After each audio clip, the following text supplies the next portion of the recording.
Bonjour à tous et à toutes, on se retrouve aujourd'hui sur un nouvel épisode de la critique manga, et aujourd'hui on parle de Saint Seiya.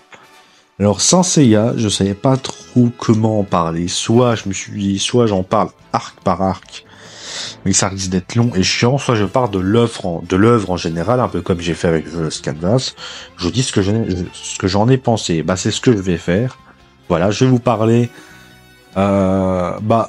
des points que j'ai appréciés, des points que j'ai moins appréciés, et voilà.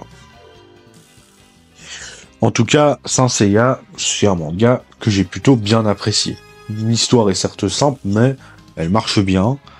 L'univers est cool avec la mythologie grecque, les signes un peu astrologiques, la constellation des étoiles. C'est assez intéressant, la mythologie grecque, c'est intéressant.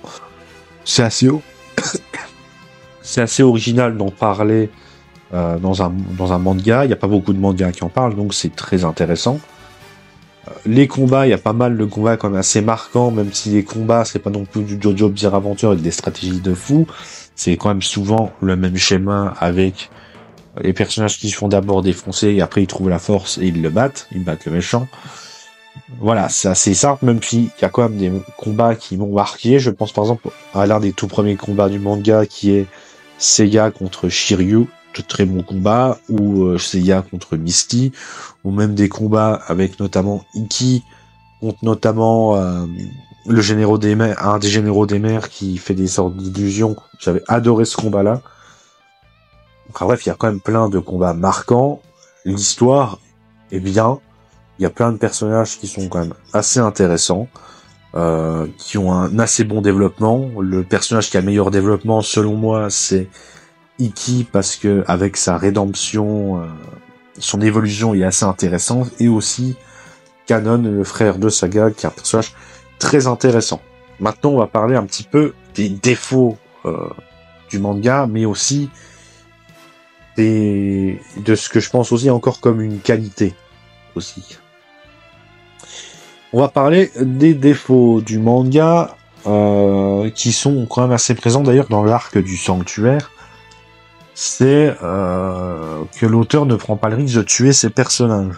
Il nous fait croire à chaque fois dans le manga qu'il va tuer ses personnages et tout, et à chaque fois, finalement, non, ils sont vivants et tout.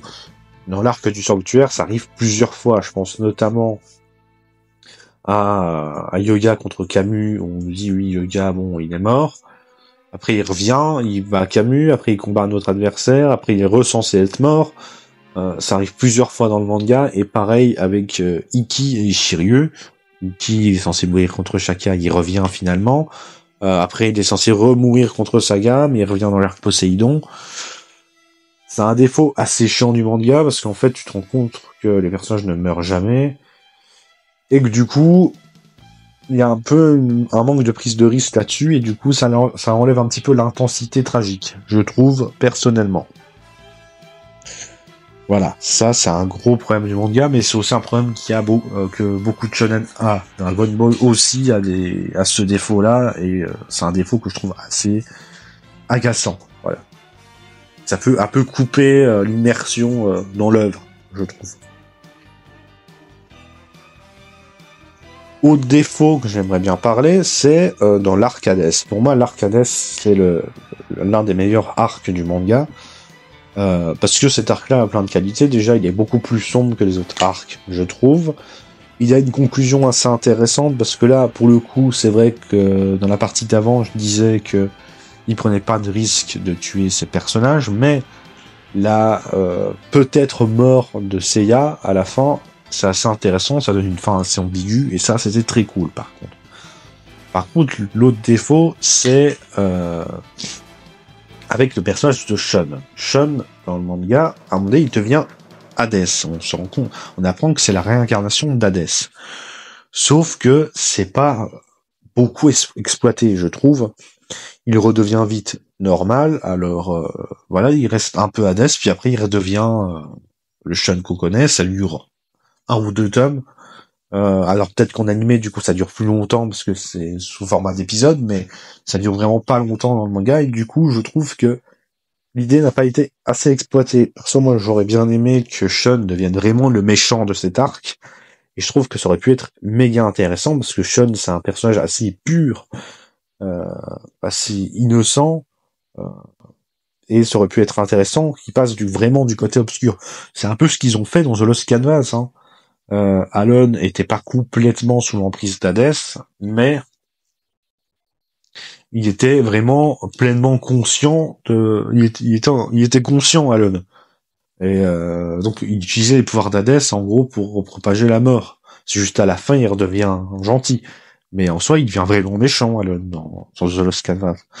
Ça aurait été bien que Masami Kurama prenne un peu ce risque avec le personnage de Sean. Et c'est dommage que ça soit que très peu exploité, je trouve, parce que sinon,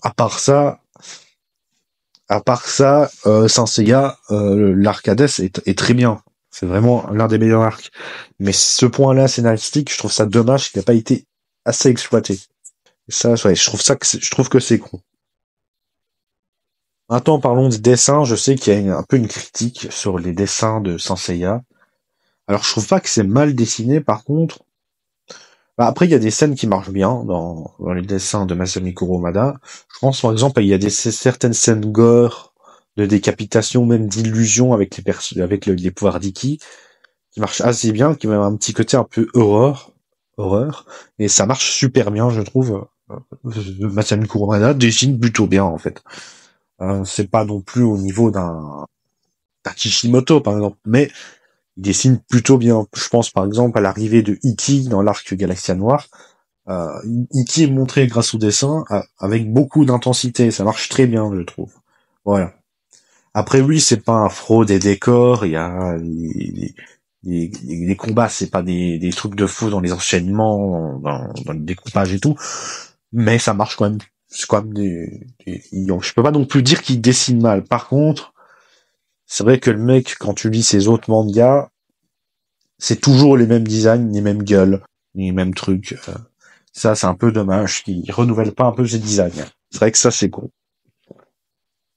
Donc, pour conclure, Saint Seiya, c'est un très bon manga que j'ai beaucoup apprécié, dont j'ai quand même reconnu des défauts que je trouve quand même assez intéressant d'en parler, mais c'est un manga qui est très bien, un très bon shonen. L'histoire est assez bien, comme je l'ai dit. Voilà. Franchement, Saint Seiya, je vous le conseille, malgré ses défauts.